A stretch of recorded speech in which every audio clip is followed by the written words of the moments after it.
Hey guys, welcome back to the channel. Okay, I am so excited for part 2/3 of my 2024 planner system series. If you guys haven't seen the first two videos, the first one I talked about just broadly my 2024 planner system. And then the last one, I walked you guys through how I'm setting up my personal planner. And so I'll link those two videos down below. If you guys haven't watched them, you might want to go see those afterwards. But today I am going to walk you guys through my work planner system. And I'm so excited to show you guys this setup and the new system because it is going to be a little bit different from how I've been doing my work planning in the past. This past year, 2023, has just been all over the place, so I'm glad to have finally kind of settled into a new system and routine that I think is really going to work for me. So I'm going to first kind of talk about my high-level system, and then I'll kind of show you guys like the exact inserts and everything that I'm using for each section. And again, I'll try to link everything that I'm using down in the description box below, so you can always go check there if you like anything. Okay, so my system. First, it's going to start with kind of like a routine card, right?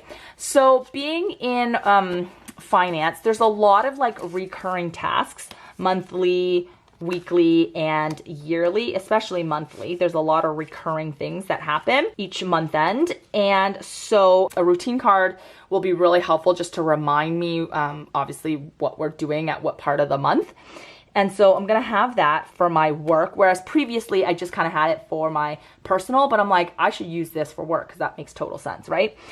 Then from a pre-planning perspective, I'm going to have an Outlook calendar, obviously, that has all of my meetings and whatnot. And so I really have to think about like, what do I need from like a physical planner perspective when I already have all my meetings and everything in my Outlook calendar, right? So even though I do have that calendar, it has most of my meeting. For me, doing tasks and stuff, I still prefer to like jot it down because the task, it can take up a bit of room and it's hard to like list all the tasks in your Outlook calendar. So the first thing that I have is an area for my pre-planning, and it'll mostly be like tasks and whatever things I think of on a future date that I need to record. I'm going to have a set of inserts for those. Then I think the main difference in how I'm laying out my planner this year for work than historically is I am doing a by-month kind of sections instead of the categorized sections. So previously I always had like GTD section, schedule section, home section, finance, whatever, those kind of typical categories. This year, this is a major shift for me, which is moving to a time-based category system. So just like by month. And I think this is like gonna be, it's so simple, but it's gonna be key, I think, in transforming my work planning. And so because I have it set up like that, I think this makes most sense because for me, all the things that happen at work, like, you know, it's not necessarily what categories they go in. It's usually like, when did those things happen? So it makes sense that my binder is set up by month, which I feel like it's just, that's what Franklin Covey's basis is like a bi-month thing like this. And that system was really geared, I think, towards like executives and like business people when they first came up with that system. So I've changed it to that. And so you'll see that I have each section. I have a monthly view, of course. And this monthly view, I think, is most helpful for me just to jot down like due dates and important dates of the month. So again, for me in accounting, you have like month end, workday 1, 2, 3, etc. And those can be on different days of the month. So I will kind of plan out in this section what's workday 1, workday 2, etc. And I like that I can kind of visually see all the due dates and important things on one calendar like this. I just find Outlook, I typically look on a weekly basis and not necessarily like a full picture of what happens in the month.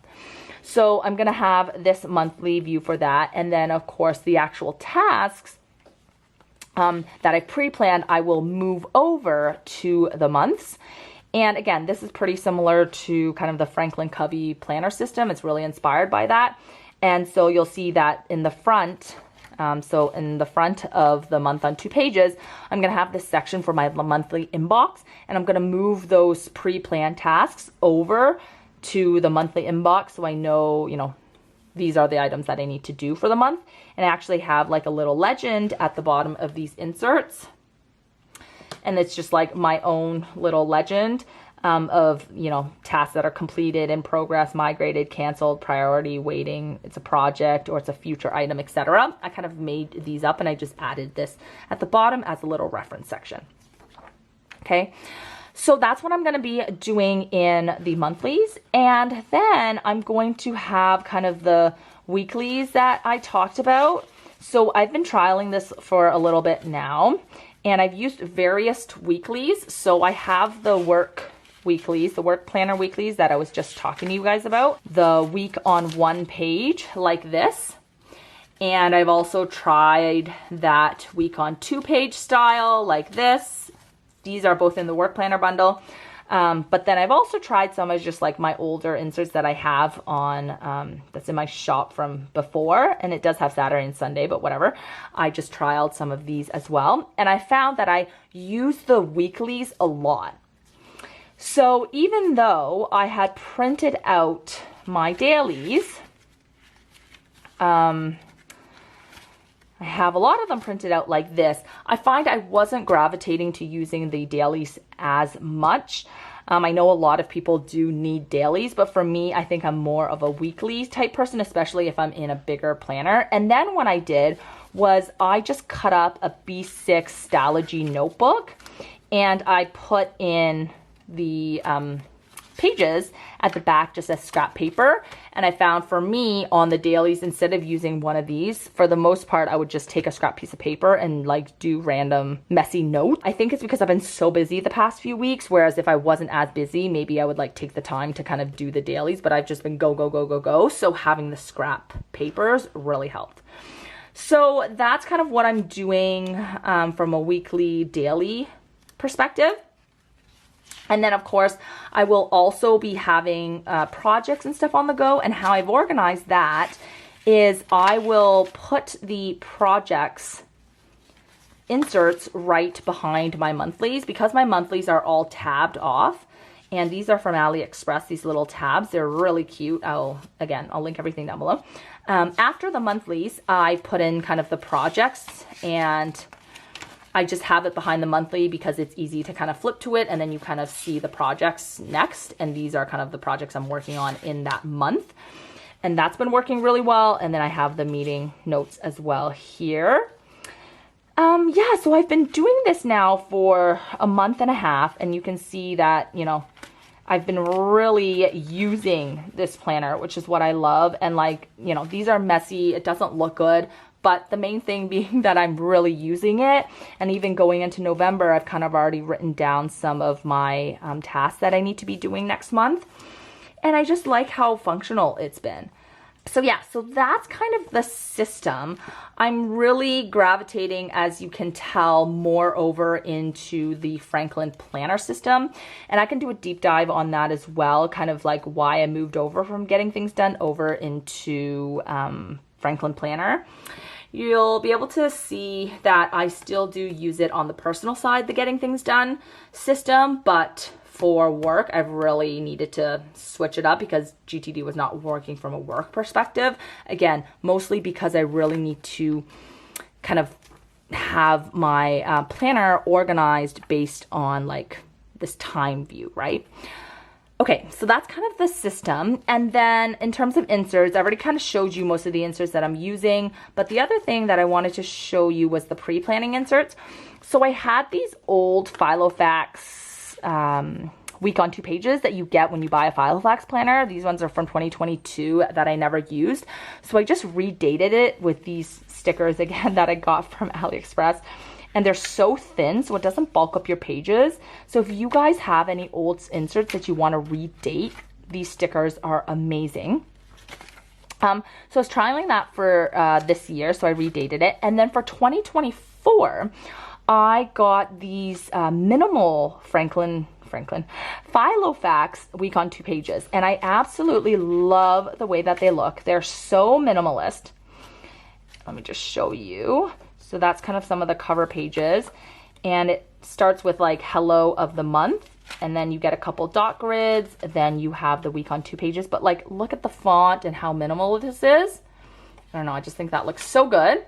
So I had to get these. They were not expensive. I just got them from Amazon. Again, I'll link it below. And I just put each month before like that month's of inserts, if you know what I mean. Well, right now I just have like the monthlies for each month, and then I just put the Filofax inserts in front of each, so that if I needed to pre-plan for a certain month, I can easily jump to that tab and jump to those pre-planning pages.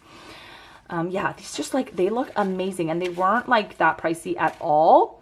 Whereas the Franklin Planner inserts are so expensive, and so that's why I like just decided to create my own kind of bundles, just because it was just too expensive to commit to those inserts when I wasn't sure if I'm like going to be sticking with the system. And I should say that the inserts that I have online are undated. I just dated these by myself. If you have Adobe Pro, or like some sort of Pro PDF editor, you can go in and add the dates yourself. But otherwise, I've kept them undated because I think it's just easier for you guys to reuse year over year. So yeah. So those are really all the inserts. You'll see that I kept it very, very minimal. There's literally no decor except this one dashboard from Cloth and Paper that I absolutely love. And yeah, I'm really finding this super functional. And then, you know, even though this is lacking in decor and kind of the fun stuff, I can do all the fun stuff in my digital planner and add stickers and add photos and do whatever I want over there. And it's so much easier because I have that planner on the go. I don't need to worry about having the stickers. Yeah, so I'm really loving this for work. If I start feeling like I'm wishing I could put down some stickers or whatever, what I thought I could do is use these pre-planning pages. Like a lot of it's blank because usually the tasks come that week. I could start laying stickers into these pages if I really want to, but otherwise I'm just going to keep it as is. And yeah, it's just been so functional. So I'm really, really loving this setup. Oh, the other thing that I will show you guys, since I am talking about my work planner, is my work bag. I did a whole video on this bag previously, and you guys seem to really like it. I'll link that video up here if you guys want to check it out, but let me just show you that work bag. I've been using it literally every single day since I got it. Okay, so this is my work bag from Teddy Blake, and again, I'll link everything down below. I do have a discount code. I'm not sure if it still works with them. If you guys have seen my previous videos, you'll probably have seen me talking about it. I'm sorry it's a bit messy because I just wanted to show you like a real life that I actually do use this bag like literally every day. I recently changed the strap over to this thicker strap just because I wanted something a bit thicker. It comes with kind of thinner straps, and because I use it so much, I thought I would get some different straps for the bag, which is nice that you can just like, you know, interchange them really easily. I absolutely love this bag because look how like big it is, but it looks so classy. It fits my 15-inch laptop in there along with everything else that you need to carry. I sometimes carry my lunch in here. It opens very wide, and I love this interior like suede kind of material. It feels very luxurious. It has these nice zipper pockets on the side if you guys want to like put more secure things in there. I put like feminine products and stuff in there, or like masks and whatnot. And yeah, it just looks super good with everything because it's black. Yeah, very, very sturdy, very, very high quality. Literally looks like luxury bag, but not the luxury price tag. And they have a whole bunch of different styles on their website if you want something a little bit different. But I don't know if you can tell, it's such good leather. It just looks amazing, and it's so functional, and I've literally been using it ever since I got it. So just wanted to show you guys that if you guys are looking for a work bag. Okay, so other than that, thank you guys so much for watching, and I'll see you guys next time. Bye!